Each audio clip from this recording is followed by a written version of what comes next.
Hi guys, thank you so much for tuning back into my channel. Today we're going to talk about the 3 things that can affect the size of your locks and how they eventually turn out.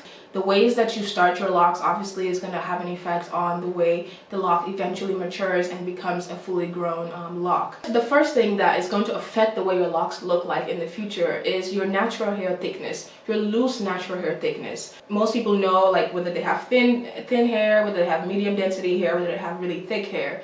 Me personally, I know that I have really thick hair.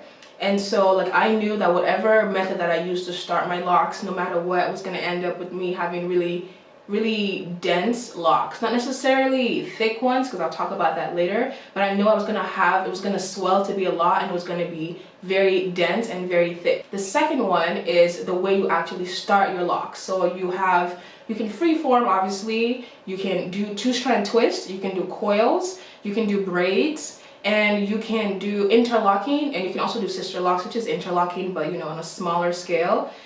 So those are kind of the methods that you can use to start your locks, and each of these methods leads to different types of locks in the future. The third thing that's going to affect the way your hair eventually turns out is the way you part your hair. So are you parting it in small parts, or are you doing medium parts, or are you doing large parts? So now let's see how this kind of plays out in my own locks as I have right now. So I knew that I have really thick hair. So it doesn't really, I knew no matter whichever way I started my locks, it was going to end up being very thick. I didn't want to have so much locks where it was just going to be like a hassle, and I wouldn't be able to put it in a ponytail because it would be so heavy or anything like that. So I was really cautious when I was starting my locks. That's another reason why I have my undercut, because after a while, after almost a year and a half, the hair got really thick, and it wasn't even, fully mature at that point. It was still in that budding phase, but it was just so thick that I couldn't even put it in a ponytail with just like both of my hands. And so I was like, this is a lot. I don't want to have like really thick hair, because it's just too much effort to have to like upkeep that, and like you're limited in styles a little bit because you can mostly do your hair, half up, half down, because you won't ever really be able to put your hair up in a ponytail because it just causes headaches and it's just too heavy. So I didn't want that for me, so that's another reason why I have my undercut. Going back to the way I started my locks originally, I had to make sure that I chose a method of starting my locks that would not allow my hair to swell too much to make it to be really dense. And so the 2 methods that I know will definitely make your locks shrink and make it more compact is the braid locks or the interlocking method, or like sister locks basically. So for example, if like for mine, when I did my braids, when you do braids, your hair is kind of compacted into the braid.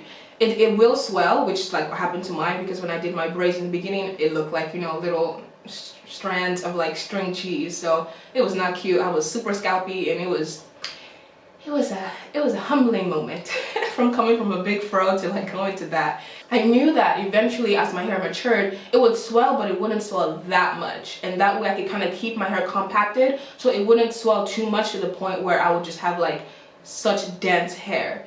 The other method you could use is interlocking, but I didn't, because I had really long natural hair, loose natural hair, so I did not want to take the time to like interlock every single strand. That was just going to be too much for me. So the next thing that also affected the way that my locks eventually turned out is also the way that I parted my hair.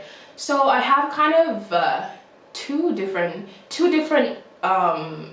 sizes in my locks. So in the front area, it's small. It's basically sister lock size, and I did that because I didn't want to have a situation, because when you do individual braids, right, like you don't make each braid the same size all around, because then you're gonna have like giant braids in the front of your hair, and then it just looks a little, I don't know, to me, because I used to do braids, and I used to do my own braids and like do other people's braids, and like it's just kind of like a given that you don't have your box braids the same size all around your head. Like you have to have it to be a little smaller in the front, just to kind of give it a little bit of not a sleeker look, but to kind of compensate for the fact that the hair in the front is smaller and thinner a little bit than the hair on your crown or like on the rest of your head. That's kind of the same idea that I applied to my locks.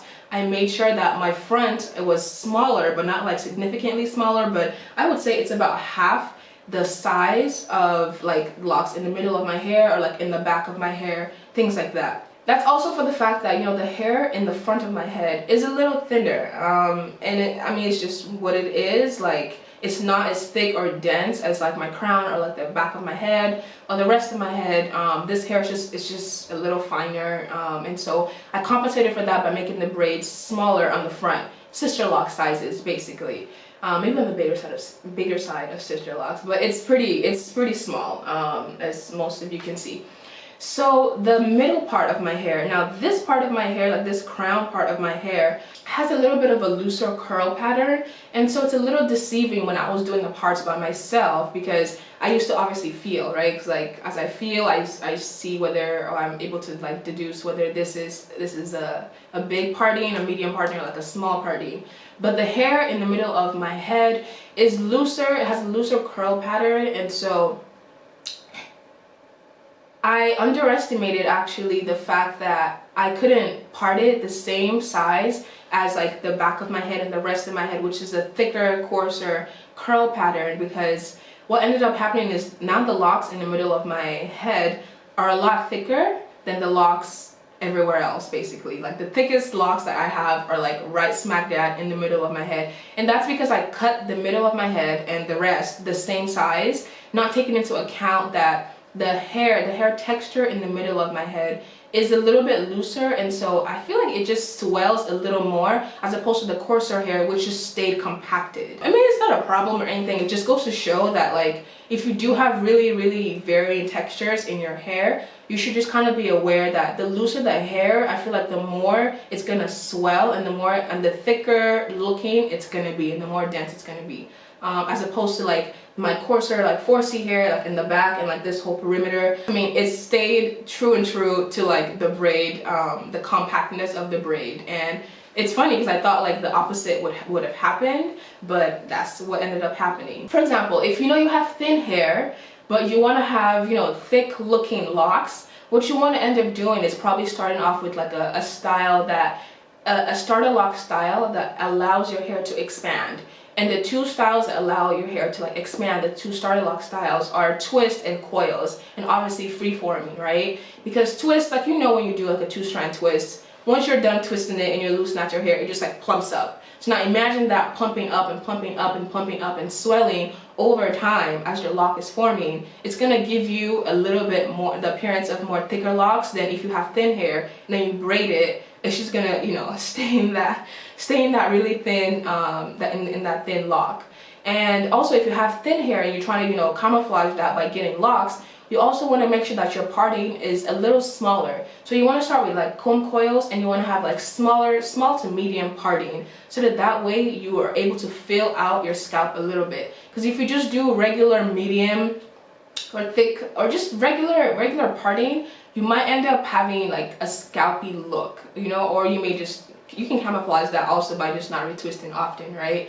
But I think it's a little bit more advisable if you have thin hair but you try to like camouflage that with locks, or you're scared of getting locks because you have thin hair, by starting with coils or two-strand twist. But also keep in mind, if you do have thin and fine hair, these starter lock styles it might take you longer for your hair to lock, because obviously if you have really thin and fine hair and you do comb coils, it's gonna unravel, right? You're gonna have to keep, you know, putting those hairs back into the lock, and it's gonna take you a little longer than someone who has thicker or coarser hair to keep it in that starter lock. So you might have to do a little bit more heavy lifting in the beginning, but obviously, you know, the end result is always worth it, as we all see. If you have really thick hair, you know, and you don't want to have to deal with a lot of hair when you have locks, maybe you shouldn't start with like, you know, really small parts. And maybe you shouldn't start with coils or twists, because they will swell. So imagine if you have really thick hair but you don't want to have to deal with so much hair or so much locks once they've matured, and you start off with a small parting and you start off with two-strand twists. I mean, you're gonna have some pretty thick locks at the end of the day. Obviously there's nothing wrong with that, but you know, if that's not what you're trying to, you know, have an upkeep later on, then you might want to think about this now. In terms of like how much locks people end up having, I really don't think that has anything to do with anything. Like, I cannot advise you to like start off with 201 locks, which is what I started off with. I think everybody's head shape is different, you know, where your hairline starts is different, and all of that stuff is different. I think you just need to keep in mind the three things of like how dense your hair is currently right now, what starter locks you want to actually start with, you know, braids, twists, coils, and how you want to part your hair. If you want to part it small, you want to part it medium, or you want to part it large. So those are kind of the three things that I've noticed like throughout like my lock journey, and watching other people's and looking at other people's hair is my advice to you guys. So thank you so much for watching, and I will see you in my next video.